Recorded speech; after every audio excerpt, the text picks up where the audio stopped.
এখন চৰকাৰী বাহন ইতিমধ্যে আমি দেখাবলৈ চেষ্টা কৰিম। ৰাস্তাৰ মাজমজিয়াত ইতিমধ্যে সুৰামত্ত অৱস্থাত উদ্ভণ্ডালি চলাইছিলে এখন বাহন। ইতিমধ্যে লিখা আছে পাইলট আৰু সুৰামুক্ত অৱস্থাত এখন দেখাইছোঁ 21B15744। এই বাহনখনে ডনবস্কৰ যিখন শিক্ষানুষ্ঠান আছে সেই শিক্ষানুষ্ঠানৰ মুখত অটপালি চলাইছে আৰু এইগৰাকী চালক ইতিমধ্যে আমি কৈছোঁ গ্লাছ বন্ধ কৰি তেওঁ সুৰামুক্ত অৱস্থাত ইতিমধ্যে এনেধৰণৰ উদ্ভণ্ডালি ওপেনৰ পৰা আছোঁ সি ঠিক আছে সোমালে আমি কৈছোঁ ভাইয়া ये 90 है इधर मत घुसो इधर स्कूल है अभी छुट्टी होगा ये लोग सब लोग निकलेगा वो लोग बोला बाहर में जाए हम लोग को जाना है इधर पूरा गाड़ी रोक के 1 घंटा इधर रोक के भाग गया था 1 घंटा रोक के भाग गया था 1 घंटा रोक के भाग गया था लोग बाहर में जाए बोला लोग बाहर में जाए বাহন পাইলট লিখা আছে আমি ইতিমধ্যে কৈছোঁ যিগৰাকী ইতিমধ্যে আচলতে গোটেই ৰাজপথটো বন্ধ কৰি যাৰ বাবে ইতিমধ্যে তীব্ৰ যান জঁটৰ সমস্যাৰ সৃষ্টি হৈছে। আমি এই মুহূৰ্তত দেখুৱাইছোঁ যে সকলো ক্ষোভিত হৈ পৰিছে। ইতিমধ্যে আমি যিসকলে দেখিছে প্ৰত্যক্ষদৰ্শী ইতিমধ্যে দেখাইছোঁ আমি এই দৃশ্যত আপুনি চাওক এখন ডনবস্কৰ সন্মুখত এনে এটা পৰিৱেশ সৃষ্টি কৰা বাহনখন হৈছে এখন বাহন আৰু বাহনখনৰ ইতিমধ্যে আমি কৈছোঁ যে ইয়াত যিসকল লোক ইতিমধ্যে ক্ষোভিত হৈ পৰিছে আৰু তেওঁলোকে কৈছে এখন সুৰামুক্ত অৱস্থাত তেওঁ চালকজন আছে আৰু এই শিক্ষানুষ্ঠানখনৰ এই পথছোৱা যিটো ওৱান ৱে কৰি ৰখা আছিলে তেওঁলোকে আহি ৰাজপথৰ মাজমজিয়াত এনেদৰে বাহন ৰখালে যাৰ বাবে এনেকৈ পৰিস্থিতিৰ সৃষ্টি হৈছে। আৰু এই মুহূৰ্তত কৈছোঁ যি সময়ত প্ৰধানমন্ত্ৰী নৰেন্দ্ৰ মোদী আহিব অসমলৈ দুদিনীয়া ভ্ৰমণসূচীৰে অসমলৈ আহিব প্ৰধানমন্ত্ৰী নৰেন্দ্ৰ মোদী আৰু সেই সময়ত এখন বাহন ইতিমধ্যে আমি দেখুৱাইছোঁ যিখনত পাইলট লিখা আছে এখন চৰকাৰী বাহন ৰাস্তাৰ মাজমজিয়াত ৰাখি অটপালি চলাইছিলে। যিজন বাহনৰ চালক আছিলে চালকজনৰ বিৰুদ্ধে অভিযোগ আছে যে তেওঁ সুৰামুক্ত অৱস্থাত আছিলে। আৰু এই মুহূৰ্তত আমি দেখুৱাইছোঁ এখন শিক্ষানুষ্ঠানখন ডনবস্কৰ যিখন শিক্ষানুষ্ঠান আৰু সেই শিক্ষানুষ্ঠানৰ সন্মুখত সেই বাহনখন ইতিমধ্যে যিখন বাহন আছিলে বাহনখনে ৰখাই উদ্ভণ্ডালি কৰিছিল আৰু তেওঁ সাধাৰণ লোকক তীব্ৰ গালি গালাজ কৰিছিল আৰু গালি গালাজ কৰাৰ পাছত ইতিমধ্যে কৈছোঁ শিক্ষকসকল ইয়াতে যিখন শিক্ষানুষ্ঠান আছে শিক্ষানুষ্ঠানৰ শিক্ষকসকল আছিল শিক্ষকসকলৰ ইতিমধ্যে তেওঁ অভদ্ৰামীৰে গালি গালাজ কৰিছিল। আৰু এই পথছোৱা আমি এতিয়া দেখাওঁ যদি পথটো যদি কওঁ পাণবজাৰ অঞ্চল এতিয়া তীব্ৰ যান জঁটত ভুগিছে কেৱল সেই বাহনখনৰ বাবেই যিখন বাহন ইতিমধ্যে আমি দেখুৱালোঁ যে এখন চৰকাৰী বাহন য'ত পাইলট লিখা আছিল আৰু চালকজনে ইতিমধ্যে সুৰামুক্ত অৱস্থাত আছিল। যিসকল স্থানীয় প্ৰত্যক্ষদৰ্শী আছিল তেওঁলোকে কৈছে তেওঁলোকে বাহনখন আঁতৰাই নিবৰ বাবে কৈছিল কিন্তু সেই বাহনখন আঁতৰাই নিনিয়াৰ ফলতে এনে এটা পৰিৱেশ সৃষ্টি হৈছে। আমি কৈছোঁ এই শিক্ষানুষ্ঠানৰ দাদা মই অকণমান আপোনাৰ ওচৰলৈ আহোঁ কি হৈছিলে গোটেই ঘটনাটো কি হৈছিলে? মই গম নাপাওঁ মই নাছিলোঁ এইখিনি সময়ত আৰু যিসকলে দেখিছিলে ইতিমধ্যে আমি কৈছোঁ এইখন শিক্ষানুষ্ঠানৰ সন্মুখতে বাহনখনে অটপালি চলাইছিল।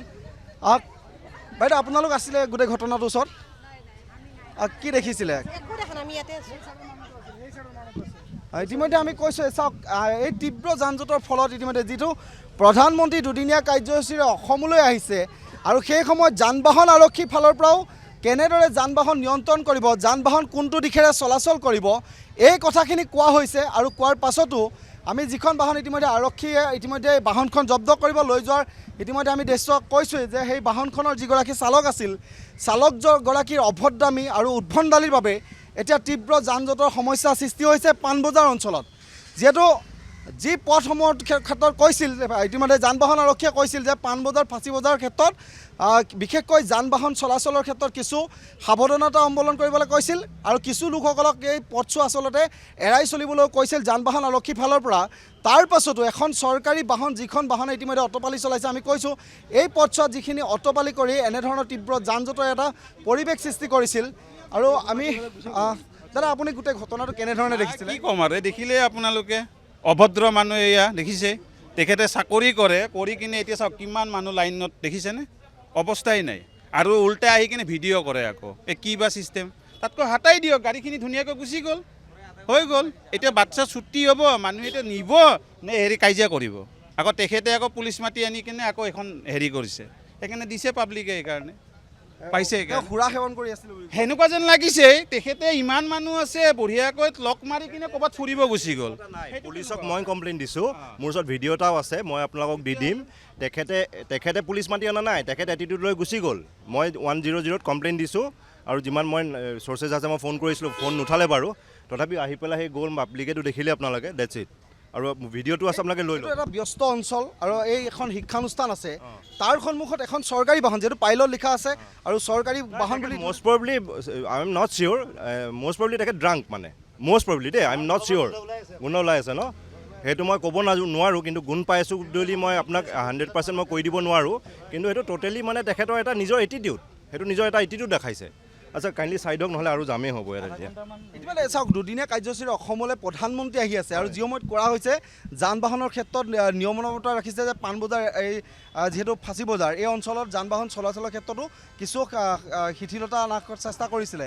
তাৰ পাছত এনেকৈ এখন বাহনে এনেধৰণৰ অটপালি চলাইছে আৰু শিক্ষানুষ্ঠান এখনৰ সন্মুখত। নহয় সেইটোৱে, এতিয়া কি ক'ব, মানুহবিলাকে সেইটো নিজে বুজিব লাগিব ন, চবটো আপোনাৰ পুলিচে কৰি থাকিব নাই। তেখেত নিজে এখন বৰ্ডাৰ ৰোডছৰ গাড়ী আছিলে, তেখেত নিজে এজন হয়তো তেখেতৰ ড্ৰাইভাৰ হ'লেওতো পুলিচৰে, তেখেত বৰ্ডাৰ ৰোডছৰে এজন ছিকিউৰিটি ফ'ৰ্চৰে মানুহ, তো তেখেতে যদি তেনেকুৱা কৰে বাকী পাব্লিকটো আৰু কি ক'ব, তাত বেলেগ ক'বলগীয়া একো নাই। তেখেতে নিজে জানিব লাগে, আৰু সেইটো কাৰণে আচলতে আমাৰ প্ৰশাসন আৰু অকণ ষ্ট্ৰিক্ট হ'ব লাগে, ডেটছ ইট। নিশ্চয় ইতিমধ্যে কৈছোঁ যে বহুকেইটা অভিযোগ উত্থাপিত হৈছে, আৰু এই পথছোৱাত ইতিমধ্যে শিক্ষানুষ্ঠান আছে, আৰু যিহেতু তীব্ৰ যান জঁটৰ সমস্যা সৃষ্টি কৰিছে, এই ক্ষেত্ৰত এতিয়া বাহনখনৰ সেই চালকগৰাকীৰ বিৰুদ্ধে কি ব্যৱস্থা গ্ৰহণ কৰিব সেয়া পৰৱৰ্তী সময়তহে লক্ষণীয় হ'ব। যিকোনো খবৰৰ বাবে যোগাযোগ কৰক 7099017330 লগতে 7099017110 নম্বৰত।